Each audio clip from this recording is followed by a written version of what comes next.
अजय देवगन और तब्बू स्टारर बोला और सुपरस्टार नानी और कीर्ति सुरेश स्टारर दसरा के बीच शुरुआत से ही जंग देखने को मिल रही है। जहां साउथ की फिल्म को फैंस का प्यार मिल रहा है तो वही बोला कि रफ्तार में भी तेजी देखने को मिल रही है।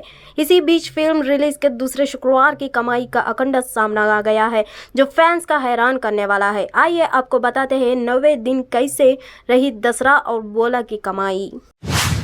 अमेरिका के नॉर्मन में ओक्लाहोमा विश्वविद्यालय में कई राउंड फायरिंग की गई है। कॉलेज ने शनिवार को किए एक ट्वीट में ये बात कही। शूटर अभी तक नहीं पकड़ा गया। ओक्लाहोमा विश्वविद्यालय ने एक ट्वीट में कहा, वन विलेट ओवल में एक सक्रिय शूटर है। अभी तुरंत एक्शन ले, भागे छिपे लड़े छात्रों को साउथ ओवल एरिया से बचने और सुरक्षित जगह पर शरण लेने की सलाह दी गई है। प्रधानमंत्री नरेंद्र मोदी आज हैदराबाद में सिकंदराबाद और तिरुपति वंदे भारत एक्सप्रेस को हरी झंडी दिखाने के अलावा तेलंगाना में 11,300 करोड़ रुपयों से अधिक की परियोजनाओं के उद्घाटन और शिलान्यास करेंगे। आधिकारिक सूत्रों ने प्रेस ट्रस्ट ऑफ इंडिया को बताया कि शहर के दौरे पर पीएम मोदी हैदराबाद के परेड ग्राउंड में एक जनसभा में भी भाग लेंगे। पीएम मोदी यहां एम्स, बीबी नगर और 5 राष्ट्रीय राजमार्ग परियोजनाओं की आधारशिला रखेंगे। पीएम सिकंदराबाद रेलवे स्टेशन के पुनर्विकास की आधारशिला भी रखेंगे और रेलवे से संबंधित अन्य विकास परियोजनाओं को राष्ट्र को समर्पित करेंगे।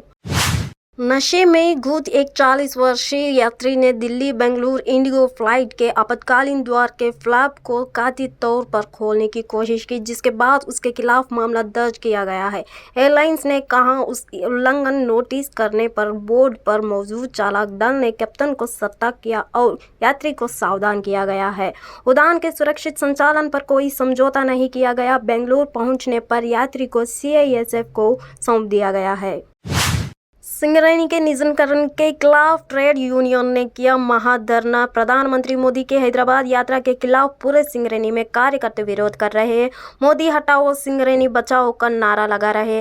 वे इस बात से नाराज है कि प्रधानमंत्री की सौतेली मां राज्य के प्रति प्रेम दिखा रही है। मंत्री केटीआर के आह्वान पर टीजीबीकेएस के तत्वावधान को सिंगरेनी के कार्यकर्ताओं ने महाधरना निकाला। वे केंद्र सरकार की निजीकरण की नीतियों का विरोध कर रहे हैं। गांव की लड़कियां राष्ट्रपति भवन की सीढ़ियां चढ़ने जा रही है। 9वें राष्ट्रीय प्रेरणा पुरस्कार के विजेता राष्ट्रपति के सामने अपनी प्रदर्शना लगाने जा रही है। प्रतियोगिता के भाग के रूप में तेलंगाना से 8 परियोजनाओं का चयन किया गया था, जिसमें उड़ेला मंडल के कोलनूर से पूज्यश्री द्वारा डिजाइन किए गए एक्सेल कैमरा और रामगिरी मंडल के चंद्रपुर से दासरी द्वारा बनाए गए common man friendly multiple helmet को विशेष पहचान मिली। इसी क्रम में इस माह की 10 से 13 तारीखों के राष्ट्रपति भवन में आयोजित फाइन में भाग लेने के लिए सभी विजेताओं को आह्वान के तहत दोनों शुक्रवार को आमंत्रण के अनुसार चल बसे और लोगों में खुशी का माहौल है। मध्य प्रदेश के बुरहानपुर जिले के नेपानगर पुलिस थाने में गुरुवार को भी ने ड्यूटी पर तैनात पुलिस कर्मियों पर हमला कर दिया। इस दौरान बकड़ी वन चौकी से गिरफ्तार एक आरोपी सहित 3 बंदियों को मुक्त कर लिया। रात में थाने में 4 कर्मी थे। उसी समय एक बड़ी भीड़ थाने के अंदर घुसी और उन पर लाठियों से हमला कर दिया। ये पूरी घटना स्टेशन के सीसीटीवी कैमरे में रिकॉर्ड हो गया। हमले में 3 पुलिसकर्मी उपनिरीक्षक गुलाब सिंह, अजय मालवी एक व अन्य पुलिसकर्मी घायल हो गए हैं। प्रधानमंत्री नरेंद्र मोदी आज को चेन्नई के दौरे पर रहेंगे। इसी को लेकर यहां राजनीति गरमाई हुई है। कांग्रेस की तरफ से पीएम मोदी की चेन्नई यात्रा के दौरान उन्हें काले झंडे दिखाने की योजना बनाई गई है। इसी को लेकर अब बीजेपी की नेता और मशहूर अभिनेत्री खुशबू सुंदर ने तांज किया। उन्होंने कहा कि कुछ कांग्रेसियों की यह भी एहसास नहीं है कि वे वास्तव में राज्य के लिए विफलता की कामना कर रहे हैं। उनसे समझदारी की उम्मीद करना भी गलती है। उन्होंने कहा, जाहिर है कि चेला अपने की तरह ही होगा। भारतीय जनता पार्टी ने राष्ट्रवादी कांग्रेस पार्टी के प्रमुख शरद पवार की ओर से अदानी ग्रुप की जेपीसी जांच के लिए विपक्ष के अभियान को खारिज करने पर प्रतिक्रिया व्यक्त की है। बीजेपी के आईटी सेल के प्रमुख अमित मालवीय ने कहा कि कांग्रेस के सहयोगियों ने राहुल गांधी के बहके हुए विचारों को खारिज कर दिया। अमित मालवीय ने आगे कहा कि एनसीपी प्रमुख शरद पवार ने कांग्रेस को नीचे फेंकने का काम किया। कांग्रेस के सहयोगियों ने एक-एक करके राहुल गांधी के विचारों को ना करा है। धोनी विश्व क्रिकेट में एक ऐसे कप्तान के तौर पर जाने जाए जिसकी रणनीति के आगे बड़ी से बड़ी टीम की रणनीति फ्लॉप हो जाती है। भारत को 2011 में विश्व कप दिलाने वाली धोनी आईपीएल में भी सफल कप्तानों में से एक है। धोनी की कप्तानों में सीएसके ने 4 साल में आईपीएल का खिताब जीतने में सफलता पाई है। इस बार भी फैंस को उम्मीद है कि माही भाई की कप्तानी में चेन्नई सुपर किंग्स आईपीएल का खिताब जीतने में सफल रहेगा। केंद्र की मोदी सरकार ने गैस के नए मूल्य निर्धारण फॉर्मूला के तहत आम आदमी को बड़ी राहत दी है। कल सरकार ने अप्रैल के बाकी दिनों के लिए नेचुरल गैस की कीमत $7.92 प्रति MMBTU तय की है। हालांकि केंद्रीय मंत्रिमंडल ने उपभोक्ताओं के लिए दरों $6.5 प्रति MMBTU पर सीमित कर दिया है। तेल मंत्रालय के petroleum planning and analysis cell ने एक आदेश में कहा कि 8 अप्रैल से 30 अप्रैल के लिए नेचुरल गैस की कीमत $7.92 अमेरिका डॉलर प्रति MMBTU होगी।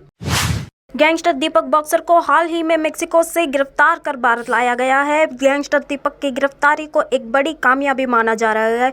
अभी इस मामले में नई जानकारी सामने आई है। दरअसल गैंगस्टर दिनेश कराला ने दीपक बॉक्सर को विदेश भगाया था। दीपक को भागने की सारी प्लानिंग गैंगस्टर दिनेश कराला की थी। गोगी के 2 और गुर्ग योगेश टुंडा और रोहित बुई भी जेल में थे, इसलिए गोगी गैंग को खड़ा करने और उसे बचाने के लिए जेल से बाहर गोगी गैंग के एकमात्र बड़े गैंगस्टर दीपक बॉक्सर को विदेश भगाने की प्लानिंग की गई है। राष्ट्रपति द्रौपदी मुर्मू ने तेजपुर वायुसेना अड्डे पर सुखोई 30 में उड़ान भरी है। किसी लड़ाकू विमान की उनकी पहली उड़ान थी। लड़ाकू विमान में कदम रखने से पहले उन्हें एक एंटी ग्रेविटी सूट पहनने दिख गया था। राष्ट्रपति जो वर्तमान में असम की यात्रा पर है, तीनों सेवाओं की स्वच्छ कमांडर है। बॉलीवुड एक्टर बॉबी देओल इन दिनों अपनी अपकमिंग फिल्म एनिमल के लिए जिम में खूब पसीना बहा रहा है। इससे हम नहीं बल्कि उनका नया वीडियो कह रहा है। दरअसल सोशल मीडिया पर बॉबी देओल की जिम वीडियो वायरल हो रहा है, जिसमें वह अपने नए रोल के लिए बॉडी पर काम करते हुए नजर आ रहे हैं। वहीं इस वीडियो पर उन्हें फैंस की जमकर तारीफ मिल रही है। मुंबई पुलिस कंट्रोल के एक अज्ञात शख्स ने कॉल करके इस बात का दावा किया कि दुबई से 3 आतंकी मुंबई आए थे। इस आतंकियों का कनेक्शन पाकिस्तान से है। इतना ही नहीं, कॉलर ने पुलिस को एक आतंकी का नाम मुजीद सैयद बताया और उसका मोबाइल नंबर और गाड़ी का नंबर भी पुलिस को दिया। सूत्रों ने बताया कि कॉलर का नाम राजा टोंगे है, जिसने कंट्रोल रूम को कॉल किया था। पुलिस इस कॉल के बाद अलर्ट मोड पर आ गई है। प्रधानमंत्री नरेंद्र मोदी आज तेलंगाना के दौर पर है। इस दौरान उन्होंने सिकंदराबाद तिरुपति वंदे भारत एक्सप्रेस को हरी झंडी दिखाई। इसके साथ ही पीएम मोदी कई परियोजनाओं का उद्घाटन और शिलान्यास भी करेंगे। खबर है कि इस बार भी पीएम मोदी के आने पर भी तेलंगाना के मुख्यमंत्री केसीआर उनकी अगवाना नहीं की। उनकी जगह राज्य सरकार की ओर से पशुपालन मंत्री टी श्रीनिवास यादव को पीएम की यात्रा के लिए मिनिस्टर इनवाइटिंग के रूप में नियमित किया है। इससे पहले भी जब पीएम तेलंगाना आए तो केसीआर उन्हें रिसीव करने नहीं पहुंचे थे। टेली चक्कर की रिपोर्ट के अनुसार करण जौहर द्वारा होस्ट किया गया बिग बॉस OTT का नया सीजन जल्द ही शुरू होगा। वहीं इसे लेकर निर्माताओं के पॉपुलर सेलेब से भी संपर्क करना शुरू कर दिया है। दरअसल शो प्री प्रोडक्शन स्टेज में है, जिसे जल्द ही लॉन्च किया जाएगा। इतना ही नहीं, शो के पहले कंटेस्टेंट के तौर पर द जोया फैक्टर जैसे शो के हिस्सा रह चुके तनुज केवल रमनी के नाम भी सामने आया है, जिसके चलते फैंस भी नए सीजन के लिए काफी एक्साइटेड नजर आ रहे हैं। वहीं होस्ट के तौर पर संभावना है कि करण जौहर ही इस शो की मेजबानी करेंगे। राष्ट्रवादी कांग्रेस पार्टी के नेता अजित पवार ने अजित पवार नॉट रीचेबल की खबर पर सफाई देते हुए बेवजह बदनामी करने पर नाराजगी जताई। उन्होंने कहा कि पिछले कुछ दिनों से पूरे महाराष्ट्र में लगातार दौरे हो रहे थे। भीड़ में ठीक से आराम नहीं मिल रहा था। गर्मी और ठीक से नींद न आने के कारण पीठ की समस्या बढ़ गई और तबीयत बिगड़ गई। दिल्ली की तिहाड़ जेल के बाहर सरेंडर करने आए कैदियों की शुक्रवार को लंबी लाइनें देखी गई है। कैदियों में होड़ लगी है कि कौन पहले जेल में दाखिल हो जाए। दरअसल कोरोना महामारी के दौरान सुप्रीम कोर्ट के आदेश पर कैदियों की रिहाई की गई थी। इसमें से कैदी दोषी करार दिए गए थे, जबकि अन्य विचाराधीन कैदी थे। लेकिन इनमें से अधिकतर कैदियों ने अब तक जेल में वापस सरेंडर नहीं किया था। बॉलीवुड के सबसे पहले मैचों में धर्मपाजी 85 साल की उम्र पार करने के बावजूद किसी युवा से कम नहीं है। सोशल मीडिया पर भी वो अपने हमउम्र सितारों से कहीं ज्यादा एक्टिव और एंटरटेनिंग है। कभी मोटिवेशनल तो कभी इंटरेस्टिंग पोस्ट डालकर धर्मेंद्र अपने फैंस को नई नई ट्वीट देते हैं। इस बार धर्मेंद्र ने पानी में उतरकर एक वीडियो शेयर किया, जिसे देखकर एक बार फिर उनके फैंस हैरान है।